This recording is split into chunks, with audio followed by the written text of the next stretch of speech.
नमस्कार बच्चों, स्वागत है आपका आज की इस वीडियो में।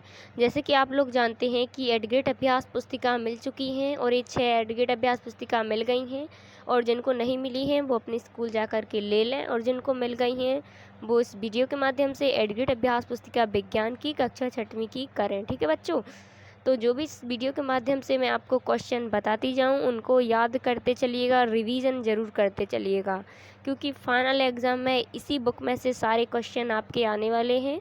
तो आप इनको पढ़ने के साथ साथ इनको भरते चलिएगा, रिवीजन ज़रूर करते चलिएगा। यहाँ पे वर्ष आपने देखा होगा कि नई किताबें हैं जो कि 2024 से 25 के बीच की हैं। ठीक है बच्चों, तो कक्षा 6वीं की विज्ञान की एडग्रेड अभ्यास पुस्तिका इस वीडियो के माध्यम से करने जा रहे हैं। तो अभी तक चैनल को अगर सब्सक्राइब नहीं किया है बच्चों तो सबसे पहले चैनल को सब्सक्राइब ज़रूर करें, वीडियो को लाइक करें, कमेंट करें, क्योंकि हम सबके कमेंट पढ़ते हैं। तो कमेंट के थ्रू अपनी प्रॉब्लम्स ज़रूर शेयर करें, बिना स्किप किए बिना कट किए वीडियो को अंत तक ज़रूर देखें और ज़्यादा से ज़्यादा वीडियो को अपने दोस्तों के साथ शेयर करें। बच्चों, जैसे कि आप देख सकते हैं इस वीडियो के माध्यम से इसका अध्याय 8 करना है जिसका नाम है प्रकाश, छायाएँ एवं परावर्तन। ठीक है, तो यहाँ पे आपको इस प्रकार लिखना है, नहीं दिखाई देगा, दिखाई देगा, धुंधला दिखाई देगा, नहीं दिखाई देगा। यहाँ पे लिखना है कांच के टुकड़ों से प्रकाश आंखों पर पहुँचेगा और कपड़े के टुकड़े से प्रकाश आंखों पर नहीं पहुँचेगा। प्लास्टिक स्केल से प्रकाश थोड़ा पहुँचेगा। बाहर के प्रकाश के कारण एवं वस्तु में उपस्थिति कण के कारण वस्तु दिखाई देगी। ठीक है बच्चों, पहला प्रश्न है, दिए गए चित्र में बूझो एक जलती हुई मोमबत्ती को भिन्न नलिकाओं चित्र ए एवं चित्र बी से देखता है। यदि स्थिति में आंख से मोमबत्ती स्पष्ट रूप से दिखाई देगी तो ए और बी दोनों। ठीक है बच्चों, ए और बी दोनों में तो करेक्ट हो जाएगा, सॉरी ए नहीं होगा, करेक्ट हो जाएगा बी और ए दोनों। ठीक है, तो चलिए नेक्स्ट देखते हैं बच्चों दूसरा प्रश्न। दिए गए चित्र को ध्यानपूर्वक देखिए। एक टॉर्च को दर्शायानुसार जलाया जाता है तो बी स्थान पर प्रकाश एक डब्बा प्राप्त होता है। ठीक है, प्रकाश के इस डब्बे को प्राप्त करने के लिए ए स्थान पर क्या रखा जाएगा, तो यहाँ पे दर्पण आ जाएगा। ठीक है, चलिए निम्न में से कौन सी वस्तु की वृत्ताकार छाया बन सकती है, तो जूते का आकार डिब्बा। ठीक है, आयताकार डिब्बा। इनमें से बूझो किस वस्तु के आर पार देख सकता है, तो यहाँ पे कांच का दरवाजा। ठीक है, बूझो सूर्य के सामने खड़ा हुआ है तब बूझो की छाया बनेगी, तो बूझो के पीछे की ओर। ठीक है बच्चों, तो यहाँ पे 5 प्रश्न आप इस प्रकार कर लीजिएगा। आते हैं रिक्त स्थान की ओर, तो चलिए पहला रिक्त स्थान पढ़ते हैं, इसका क्या है। तो जैसे कि आप देख सकते हैं सूर्य की तरह स्वयं प्रकाश का उत्सर्जन करने वाली वस्तु को दीप्त पिंड कहते हैं। ठीक है, दूसरा है प्रकाश सरल रेखा में गमन करता है। तीसरा है छाया देखने के लिए हमें कोई प्रकाश स्रोत तथा प्रकाश के पथ में कोई अपारदर्शी वस्तु चाहिए। सूर्य ग्रहण के समय हमें सूर्य को सीधे कदापि नहीं देखना चाहिए। पिन होल कैमरे द्वारा प्रतिबिंब उल्टा बनता है। ठीक है बच्चों, चलिए अति लघु उत्तरीय प्रश्न देखते हैं। दूसरा प्रश्न पढ़ते हैं, क्या है, अंधेरे में रखी हुई किसी वस्तु को क्या आप देख पाते हैं।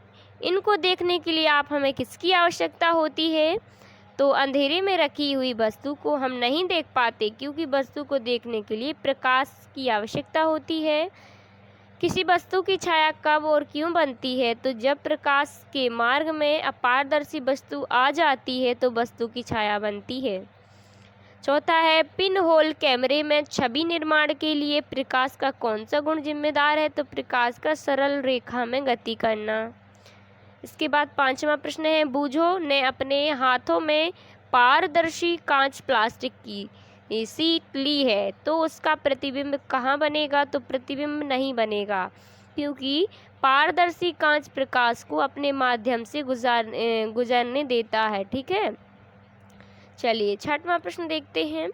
प्रकाश की उपस्थिति में हम अपने चेहरे को दर्पण में कैसे देख पाते हैं, तो प्रकाश की किरणें हमारी त्वचा से टकराकर परावर्तित होती हैं और दर्पण तक पहुंचती हैं।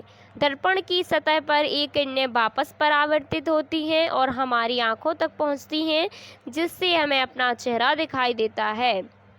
लघु उत्तरीय प्रश्न आता है 7वां, निम्न में से द्वीप्त तथा अद्वीप्त वस्तुएं छांटिए। तो सूर्य, वृक्ष, टॉर्च लाइट, आकाशीय बिजली की चमक, सड़क की लाइट, गाड़ियों की लाइट, लकड़ी, कपड़ा, साइकिल। यहाँ पे द्वीप्त वस्तुएं, जैसे आप देख सकते हैं यहाँ पे द्वीप्त वस्तुओं में इस प्रकार लिख दीजिएगा आप, ठीक है। और अदीप्त वस्तुओं में क्या आ जाएगा, वृक्ष, लकड़ी, कपड़ा और साइकिल, ठीक है बच्चों। तो इस प्रकार 7वां प्रश्न आप वीडियो को रोक करके लिख सकते हैं। नेक्स्ट है 8वां प्रश्न।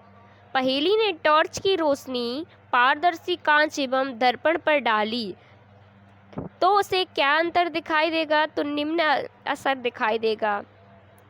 तो क्या दिखाई देगा इसमें अंतर, पहला हो जाएगा प्रकाश को पारगमन होगा, ठीक है। और दूसरा है कांच की सतह पर हल्की चमक दिखाई देगी। तीसरा प्रकाश का परावर्तन होगा। चौथा प्रतिबिंब बनेगा। प्रश्न 9वें में है, दिए गए चित्र में पेड़ का चित्र ऐसे स्थान पर बनाएं जिससे बेंच पर पेड़ की छाया बने, ठीक है। तो इस प्रकार आप इसको कर दीजिएगा, ठीक है बच्चों। चलिए 10वां प्रश्न, निम्नलिखित विभिन्न रंगों के डिब्बी द्वारा बनने वाली छाया किस रंग की बनेगी। तो सफ़ेद में ग्रे, हरा, काला, नीला की लाल, नारंगी हो जाएगी, लाल की काला, ग्रे हो जाएगा, ठीक है। फिर सफ़ेद रंग की छाया ग्रे होगी, हरे रंग की छाया काली, नीले रंग की छाया नारंगी तथा लाल रंग की छाया डिब्बे की छाया काला ग्रे रंग की बनेगी। इसके बाद 11वां प्रश्न है, किस वस्तु की छाया बनने के लिए आवश्यक परिस्थितियां बताएं। तो जब प्रकाश के मार्ग में अपारदर्शी वस्तु आ जाती है तो वस्तु की छाया बनती है। दीर्घ उत्तरीय प्रश्न है, सूर्य छिद्र कैमरे की क्रियाविधि सचित्र बताइए।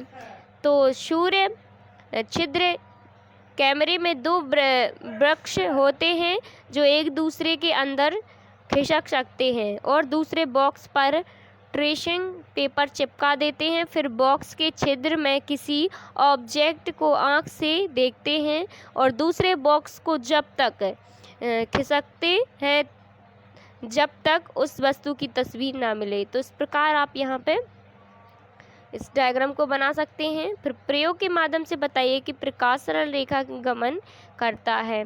तो इस प्रकार आपको यहाँ पे डायग्राम देख सकते हैं, बना देना है। फिर चित्र मोमबत्ती की ओर, ए नंबर में सीधे, बी नंबर में मुड़े हुए पाइप द्वारा देखते हुए। उत्तर में क्या आ जाएगा, हम पाइप का एक छोटा टुकड़ा और एक रबड़ की लंबी नली लेते हैं जैसे कि चित्र में दिखाया गया है।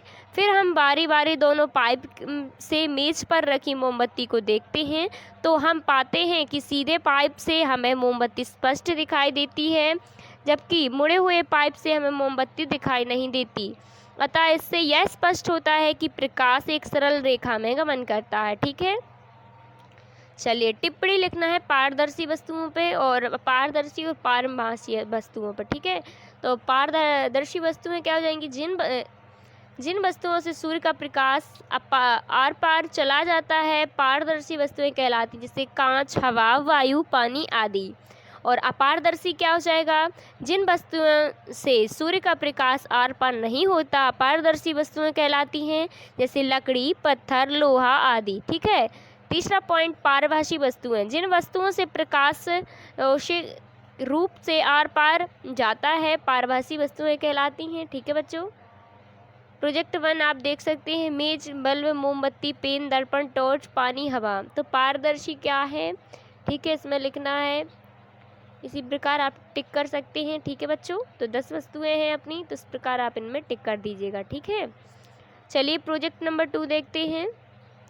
एक प्रोजेक्ट नंबर दूसरे का आ है, एक सूची छिद्र कैमरे का निर्माण कीजिए तथा उसकी विधि एवं उपयोग लिखिए। तो आप इसमें देख सकते हैं यहाँ पे, फिर क्या लिखना है, चित्र मोमबत्ती की ओर। उत्तर क्या जाएगा, सूची छिद्र कैमरे में 2 बॉक्स होते हैं जो एक दूसरे के अंदर खिसक सकते हैं और दूसरे बॉक्स पर ट्रेसिंग पेपर चिपका देते हैं।